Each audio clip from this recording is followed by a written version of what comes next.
I'm Steve Abeta. I'm animation and environment lead on Halo. I'm Shikai Wang. I'm an artist for the Halo team. And you can see here, this is Halo in action. This is more actually kind of a beginning cinematics. And we have thrown in a bunch of cool effects and stuff like that to make the player feel more involved in the game. And you can see the environments are pretty well lit. There's a lot of dynamic lights going on. You see the siren flashing over there per pixel. So actually, we project like a light map onto it. And it's not vertex lighting, it's actually per pixel. You can see that explosion right there too as well.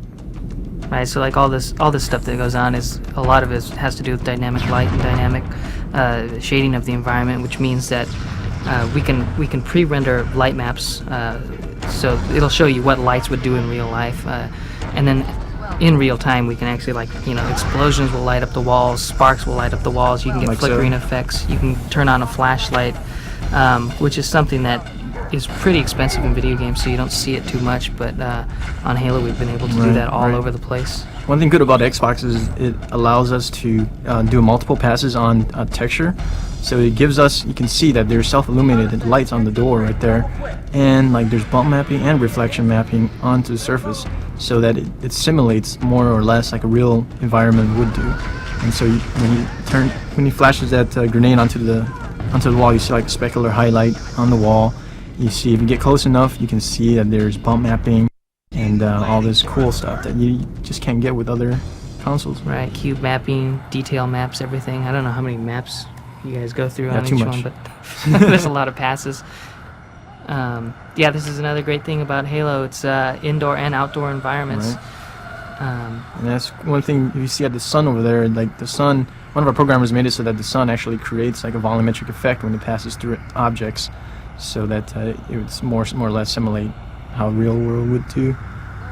Right, and that's a good example of really special case effects that have been programmed into the game. Like he made that effect specifically for the sun. Yes. And we use it some other places too, but he also does stuff with the zoom camera, which you'll see, where there's very specific effects. We want to do something really specific, so he spent the time to do it for that one effect.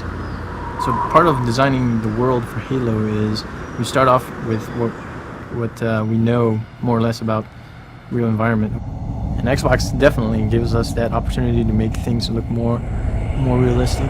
So this is a more of indoor the inside technology of Halo, or on the ring of Halo. And without giving too much away of what Halo is and stuff, we try to make it look high-techy and cool, and also mysterious at the same time. Right, and one of the challenges that the environment modelers had to do is there's a human race, which you are, so we have a specific architecture for that, and then there's guys that you're fighting, and there's a specific architectural style for that.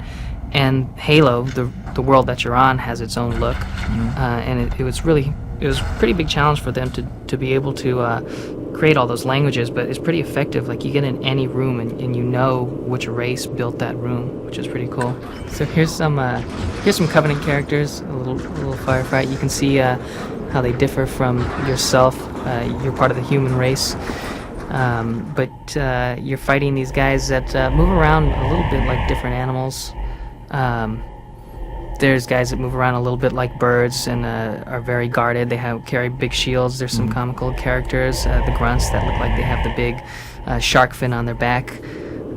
There's the elites, which lead them all, and they're very beast-like, very kind of cat-like in that they're very agile and scary in that way. And the hunters are the big, massive behemoths guy. What's so cool about Halo is that the alien people you're fighting is a group of alien races, not just one type of alien. You can see the armor on this guy. It actually reflects. If you get close to the cyborg, he has a bump map. So everything, all the big tools that were too expensive to use on other systems, we can do them everywhere now.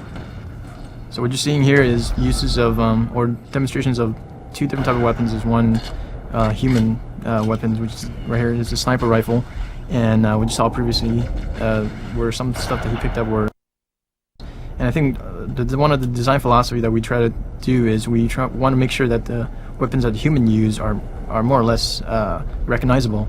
and so that people would know how to use it, feel comfortable with it, and because we have a lot of play with the aliens weapons that we can go crazy with, so we wanted to stick with a simple rocket launcher, sniper rifles and stuff like that, and not get too crazy on the design on the human side.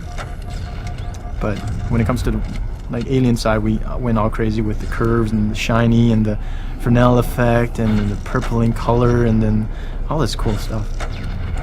Right, and this, I mean, that goes with everything, right? The ship designs, the character designs, even with the animations, the way they move. The Covenant guys are way more beast-like. We try to get the Marines to look really familiar and human-like, because you're fighting with them. So I think you want someone who you have some familiarity with, so that I think you care about them a little more. You're trying to save them. You go against these jackals. They move a little bit like birds. They're hunched behind their shields. There's grunts, they're a little comical. It looks like they have trouble moving their own body weight around.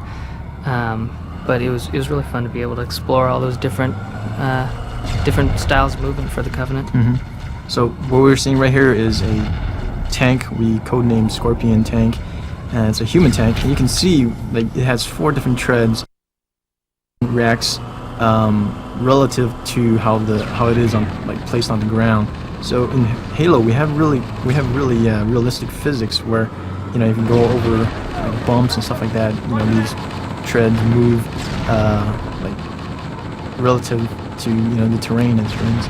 For the Arcside Halo, it's damn cool, man.